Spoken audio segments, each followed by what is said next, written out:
सावित्री राजा अश्वपति की एकमात्र कन्या थी, जिन्होंने वनवासी राजा द्युमत्सेन के पुत्र सत्यवान को पति रूप में चुना। देवर्षि नारद ने उन्हें बताया कि सत्यवान की आयु केवल 1 वर्ष की ही शेष है, परंतु सावित्री ने अपना धर्म निभाते हुए सत्यवान से विवाह किया। सावित्री राजमहल छोड़कर जंगल की कुटिया में आ गई।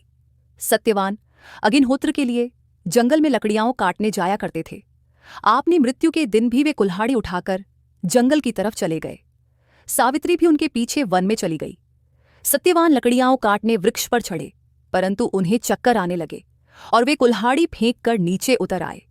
पति का सिर अपनी गोद में रखकर सावित्री उन्हें अपने आंचल से हवा करने लगी।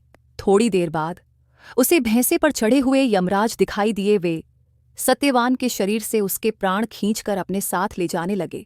सावित्री भी यम के पीछे पीछे जाने लगी।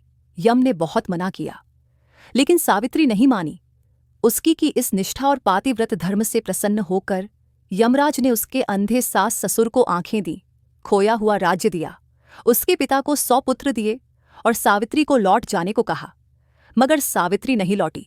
यमराज ने फिर कहा कि सत्यवान को छोड़कर चाहे जो मांग लो। सावित्री ने यमराज से 100 पुत्रों को वरदान मांगा। यम ने बिना सोचे तथास्तु कह दिया और आगे बढ़ने लगे। सावित्री ने कहा, मेरे पति को आप ले जा रहे हैं, फिर आपका वरदान पूरा कैसे होगा? वचनबद्ध यमराज ने सत्यवान के प्राण लौटा दिए और सत्यवान को 400 वर्ष की आयु प्रदान की। इस तरह सावित्री ने पातिव्रत धर्म निभाते हुए अपने पति के प्राण बचाए